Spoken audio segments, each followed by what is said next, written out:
বিসমিল্লাহির রহমানির রহিম। আসসালামু আলাইকুম। সুপ্রিয় শিক্ষার্থী বন্ধুদেরকে আজকের এই ভিডিওতে স্বাগতম। আজকে আমরা ভিডিওতে যে বিষয়টা নিয়ে আলোচনা করব সেটা হলো হাজী মোহাম্মদ দানেশ বিজ্ঞান ও প্রযুক্তি বিশ্ববিদ্যালয়ের ভর্তি আপডেট। তোমরা হয়তোবা জানো, হাজী দানেশ বিজ্ঞান ও প্রযুক্তি বিশ্ববিদ্যালয়ে তৃতীয় মেধা তালিকার জন্য রিপোর্টিং করতে বলছিল, একটা রোল নাম্বার পর্যন্ত রিপোর্টিং করতে বলছিল। সেখান থেকে অনেকেই আমরা কিছু সাবজেক্ট অনেকে পাইছে, অনেকে দেখালো রিপোর্টিং করার পরেও সাবজেক্ট কিন্তু পায়নি। তো বেশ কিছুদিন ধরে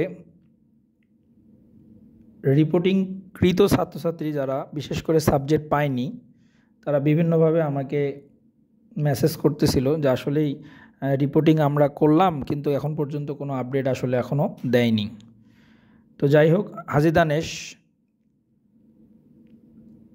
তোমাদের সুখবর দিছে, সেটা হলো তৃতীয় ভর্তির পরে হাজী মোহাম্মদ দানেশ বিজ্ঞান ও প্রযুক্তি বিশ্ববিদ্যালয়ের শিফট ওয়াইজ কিছু ফাঁকা আসন আছে। সে আসন সংখ্যা মোট হলো ৭৫টা।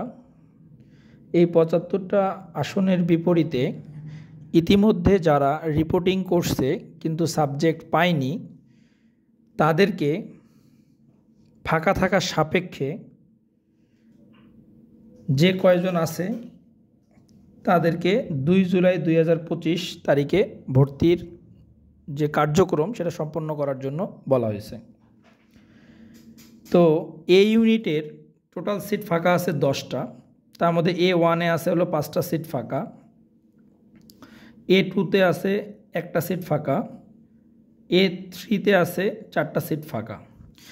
কারা এই রিপোর্টিং করে কারা এই ভর্তির সুযোগ পাচ্ছে তা তোমরা যদি স্টুডেন্ট লগ ইনে যাও, লগ ইনে গেলে দেখতে পাবা যে তোমরা আসলে ওইটার জন্য ভর্তির জন্য বিবেচিত হবা কি হবা না। তার মানে হাজী দানেশের ওয়েবসাইটে গিয়ে স্টুডেন্ট লগ ইন করবা, করার পরে দেখবা যে তুমি কোনো সাবজেক্টের জন্য সিলেক্টেড হয়েছো কি না।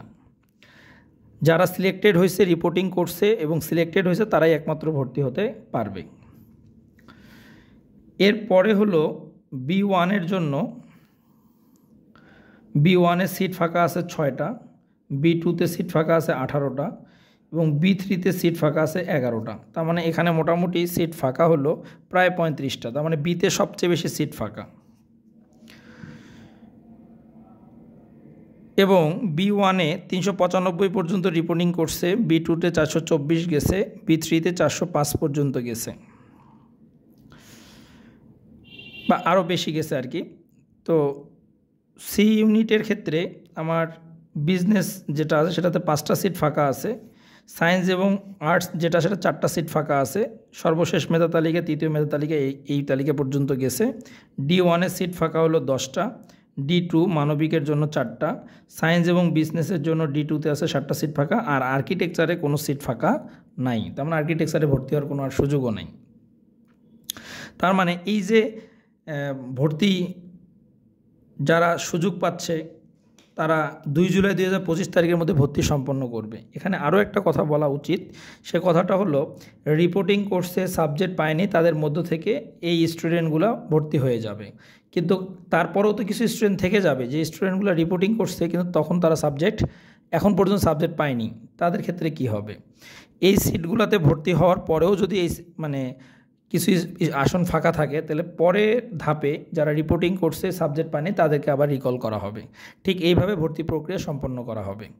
তো যারা রিপোর্টিং করছে তারা ইনশাল্লাহ শেষ অবধি একটু অপেক্ষা করেন, আসন ফাঁকা থাকার সাপেক্ষে আপনাদেরকে ভর্তি করা হবে। আবার যদি এমনও হয় যে রিপোর্টিং করানো হয়েছে যতগুলো স্টুডেন্ট সেগুলো ওভার হওয়ার পরেও সিট ফাঁকা আছে, তাহলে সেক্ষেত্রে হয়তোবা লাস্ট দিকে আরও কিছু কল তারা করতে পারে।